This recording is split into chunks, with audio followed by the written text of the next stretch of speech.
दोस्तों नमस्कार। आज है 29 अगस्त सन 2024। Colonel Ajay CO Ajay astro money group first global astro finance digital channel से आपसे मुखातिब होते हैं। दोस्तों आज के एपिसोड में हम गुजरात में विशेषकर सौराष्ट्र में तेज बरसात से तिल की फसलों के बारे में करेंगे विशेष चर्चा। उम्मीद है ये सभी जानकारियाँ आपके लिए ज्ञानवर्धक होगी। दोस्तों एक विशेष सूचना, हमारा साप्ताहिक अखबार और प्रतिदिन दलहन तिलहन मसाला कपास अनाज के डेली भाव मंडियों के ताज़ा भाव आपके व्हाट्सएप पर उपलब्ध हैं मात्र 3,000 रुपये वार्षिक शुल्क पर। आज ही संपर्क करें। जानिए रिपोर्ट विस्तार से। दोस्तों खबर निकल के आ रही है कि गुजरात में तीसरे दिन लगातार बरसात होने के समाचार मिल रहे हैं और इसमें 24 नदियां उफान पर आ चुकी हैं और 102 बांध पर तेज बरसात का असर देखने को मिल पाया है और 105% से अधिक बरसात औसत गुजरात में दर्ज हो चुकी है।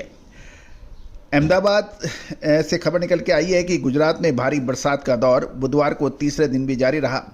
खासकर सौराष्ट्र के इलाके में मूसलाधार बरसात से तेज बरसात होने के समाचार हैं और द्वारका जिला यानी द्वारका तहसील में सबसे अधिक 7 इंच पानी बरसने के समाचार हैं।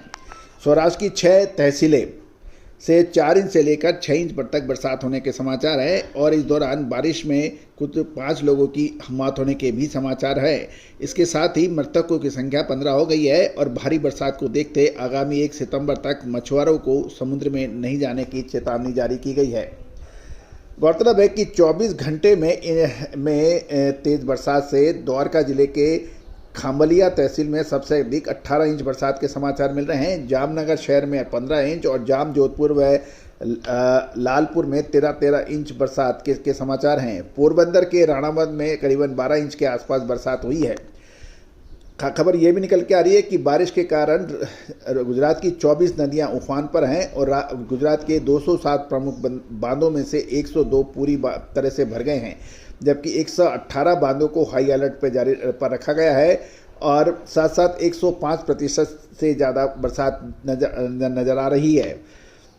गुजरात में अब तक 105.83% बारिश हो चुकी है। सबसे अधिक 126% कच्छ इलाके में, उसके बाद सौराष्ट्र में 116, दक्षिण गुजरात में 109 और पूर्व मध्य गुजरात में 103 और सबसे कम 85% करीब उत्तर गुजरात में होने के समाचार मिल रहे हैं।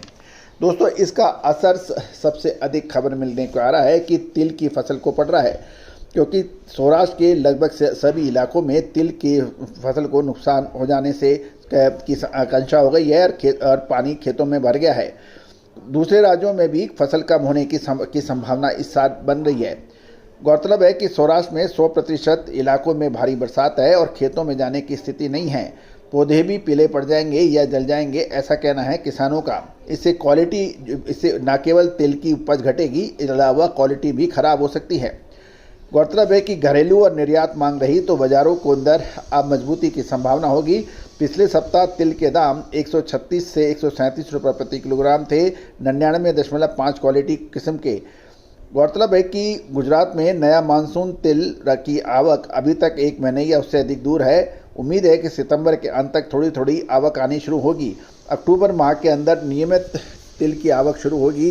देखना इस बात यह है कि कितनी फसल को नुकसान से आवक पे क्या फ़र्क पड़ेगा। इसका संपूर्ण आकलन तो सितंबर महीने के 15 तारीख के आसपास ही हो पाएगा।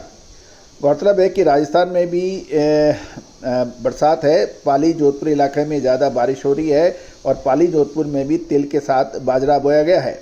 सुमेरपुर लाइन के अंदर तिल की जगह बाजरे की खेती का ज़्यादा जोर चल रहा है। मध्य प्रदेश और उत्तर प्रदेश में भी बारिश के समाचार हैं, जिससे तिल की फसल को पर प्रभाव पड़ सकता है।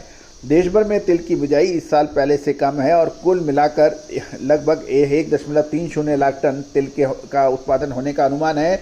लेकिन अब तिल की फसल की जो तस्वीर पहले थी उसमें फ़र्क पड़ सकता है। अगले 10 दिन में तिल की फसल की असली तस्वीर सामने होगी और बारिश रुकने के बाद तिल के फसल को हुआ कितना नुकसान और कितना क्या है उसका आकलन हो पाएगा। गौरतलब है दूसरी ओर ब्राज़ील से भी तिल के आयात होना शुरू हो गया है और अगस्त महीने में लगभग 10,000 टन ब्राज़ील का इम्पोर्टेड तिल बाजार में आया हुआ है। गौरतलब है कि ये सभी जानकारियाँ आपको अजय एस्ट्रो मनी ग्रुप के जरिए प्रोवाइड की जा रही हैं। दोस्तों उम्मीद है कि आपको ये सभी जानकारियाँ ज्ञानवर्धक रही होंगी।